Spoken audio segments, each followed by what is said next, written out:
여러분 안녕하십니까, 진성호입니다. 안철수 국민의당 대표가 드디어 살았습니다. 무슨 말일까요? 자, 지난 대통령 선거 캠페인 첫날 이 안철수 후보의 유세버스에서 2명이 사망하는 충격적인 일이 벌어졌습니다. 여러분도 기억하시겠지만 이 사건으로 안철수 선대위는 선거운동 자체를 잠정 중단했습니다. 자, 그리고 이 숨진 당원과 운전기사의 이 빈소에서 안철수 후보는 상당 기간 지내야 했습니다. 그런데 이 문제가 그렇게 간단하지 않은 것은 바로 이 국회에서 통과된 중대재해처벌법 때문입니다. 이번 사건은 이 중대재해처벌법의 요건에 딱 들어맞는 것이었습니다. 산업재해 사고입니다. 사람이 숨졌습니다. 자, 따라서 안철수 대표가 이 국민의힘 윤석열 후보를 지지하면서 사퇴해서 이제 정치적 생명은 살아났습니다. 그러나 이 사건의 책임자로서 처벌을 받게 된다면 정치의 재개가 불투명했습니다. 물론 지금도 여전히 문제가 해결된 것은 아닙니다. 이 사건은 두 가지 갈래로 이루어집니다. 하나는 고용노동부가 이 중대재해기업처벌법에 따라서 중대재해처벌 대상인가를 판단하는 겁니다. 이 경우 1년 이상의 징역입니다. 그러니까 이하가 아닙니다. 징역, 구속될 수도 있다는 겁니다. 자, 반면 이와 별도로 경찰도 수사를 하고 있습니다. 이건 중대재해처벌과 별도로 다른 혐의의 형사법적인 혐의로 문제가 생기면 또 이 법적 처벌을 받게 됩니다. 그중 하나 고용노동부의 조사에서는 안철수 후보가 문제가 없는 것으로 드러났습니다. 자, 이 두 분의 사망 자체는 이 중대재해법에 딱 떨어지는 그런 케이스지만 50인 이상의 사업장이 아니라는 판단 때문에 요건을 충족시키지 못한다는 겁니다. 어쨌거나 안철수 후보는 한숨을 쉴 수 있게 됐고 윤석열 후보 그리고 이준석 대표와 당대당 통합은 이제 급속하게 이루어질 것으로 보입니다. 아마도 오늘 대통령 선거 결과가 나오면 윤석열 후보가 저는 좀 넉넉하게 이길 것으로 봅니다. 그렇게 되면 안철수 대표가 이제 앞으로 뭐 총리를 하든 장관을 하든 뭐 경기도 지사를 나가든 아무튼 이제 당대당 통합을 하게 되면 안철수 후보는 나름대로 자신의 정치적 길을 찾게 됩니다. 그런데 그 과정의 걸림돌이 바로 이겁니다. 유세버스에서 2명이 사망했다. 그리고 이 사건 때문에 처벌을 받는다면 일단 공직에 나갈 수가 없게 됩니다. 그런데 그중 하나의 뇌관이 제거된 겁니다. 근데 이 문제를 놓고도 지금 논란은 좀 될 것 같습니다. 왜냐하면 지금 현재는 윤석열 후보가 대통령에 당선된다 하더라도 취임할 때까지는 인수위 기간이 있습니다. 5월 달까지 문재인 정부입니다. 문재인 정부의 경찰과 검찰 그리고 민주당에서 아마 강하게 압박할 겁니다. 왜냐하면 이 사건 자체는 상당히 비극적이고 누가 봐도 안철수 대표와 국민의당의 책임이 있기 때문입니다. 일단 불법 개조한 버스에서 이 사건이 발생했고 무허가업체에서 이렇게 한 겁니다. 이런 일이 없었다면 이런 비극적인 사고는 벌어지지 않았을 겁니다. 그럼에도 불구하고 일단 고용노동부가 안철수 대표는 이 중대재해처벌법 대상이 아니라는 취지의 발언을 중앙일보에 지금 전했습니다. 그래서 이제 한숨을 돌리게 됐고 윤석열 후보, 이준석 대표의 당대당 또는 뭐 이 당 통합에도 상당히 에너지가 생기게 됐습니다. 윤석열 후보가 당선되면 그때부터는 다시 당무 우선권 같은 게 없습니다. 이제 이준석 대표가 당을 지휘하게 됩니다. 그러니까 이 국민의당과 국민의힘의 합당은 이준석과 안철수 두 사람이 하는 겁니다. 자, 어쨌든 안철수 후보 이제 살았습니다. 진성호의 직설 시작합니다. 방송에 앞서 아직 진성호 방송의 구독자가 아니신 분은 붉은색 구독 버튼 눌러주십시오. 더 좋은 방송으로 보도록 하겠습니다.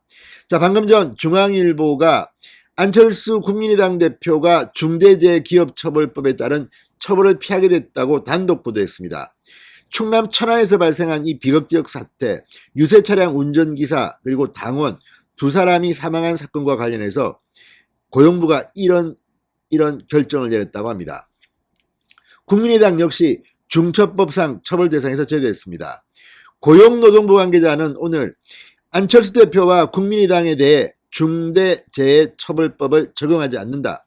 현재까지 확인 결과 적용 요건에 해당하지 않는 것으로 보인다고 밝혔다. 이렇게 중앙일보가 단독 보도했습니다. 지난달 15일 이 공식 선거가 시작되는 그날이었습니다. 충남 천안, 강원도 원주에서 당시 대통령 후보였던 안철수 대표의 유세버스 운전기사와 선거운동원 등 3명이 일산화탄소 중독으로 2명이 사망하고 1명이 중태에 빠진 사건입니다. 고용부에 따르면 당초 이 사건은 중처법상 경영책임자 CEO와 법인이 처벌 대상인 중대재해에 해당하는 것으로 파악했습니다. 중대재해법 시행령에 규정된 화학물질에 의한 급속 중도사 딱 떨어지는 케이스였습니다. 여기에다가 국민의당이 버스 회사와 전세 계약을 맺고 차량과 운전기사를 빌렸지만 양자 간의 원청 하청 관계가 성립돼 중처법상 원청인 국민의당이 책임을 지도록 되어 있었습니다.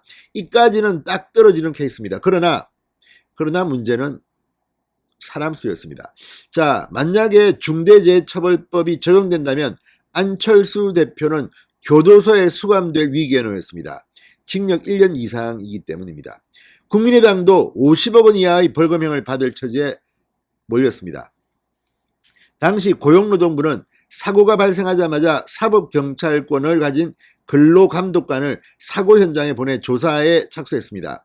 하지만 사망자 중 1명은 선거사무원으로 자원봉사자 개념이어서 근로자로 볼 수 있는지는 따져봐야 한다는 신중한 태도를 보였습니다. 일반 기업의 중대재해에 대해서는 즉각 압수수색에 나서는 등 강제 수사를 했던 고용부의 수사 관행과 대비돼서 당시 논란이 됐습니다.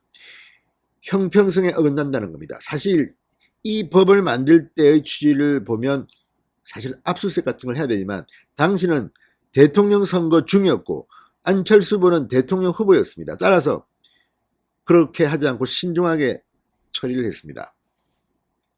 자, 실제로 대법원 판례는 이 정당에서 운영하는 선거사무소의 선거사무원도 근로기준법상 근로자, 주민센터의 자원봉사자가 지방자치단체의 지휘감독하에 돈을 받았다면 자원봉사자도 근로기준법상 근로자. 2007년, 2020년 대법원 판례입니다.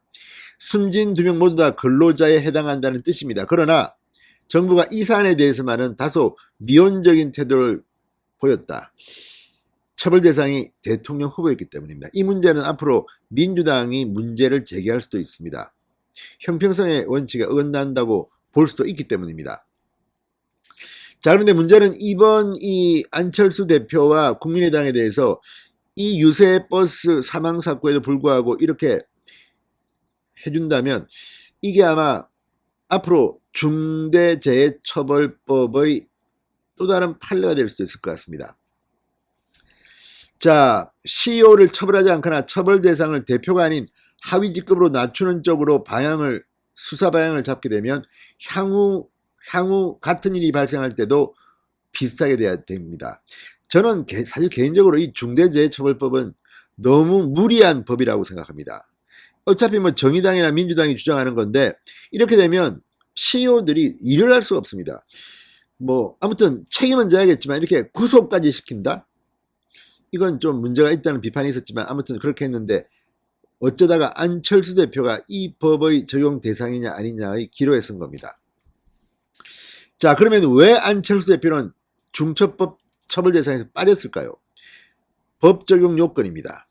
사안 자체는 명백한 중대재해처벌법 위반이지만 국민의당 당직자 당시 근로자 수가 50명이 안 됐다고 합니다. 그걸 보면 정말 이 인원으로 대통령 선거전을 치를 수가 없었을 겁니다. 그리고 이 중처법은 50인 이상 기업이나 단체만 적용됩니다. 50인 미만 기업이나 공사비 50억 원 미만 건설 현장의 경우 법 적용이 2024년 1월까지 유예되어 있습니다. 이에 따라 안철수 대표와 국민의당은 처벌을 면할 수 있게 됐습니다. 대신 산업안전보건법의 적용을 받습니다. 그리고 이와 별도로 경찰 수사는 진행됩니다.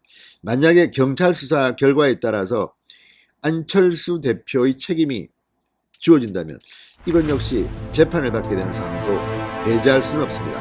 아무튼 일단 안철수 후보 축하드립니다. 살았습니다. 진성호의 직설이었습니다. 여러분 감사합니다.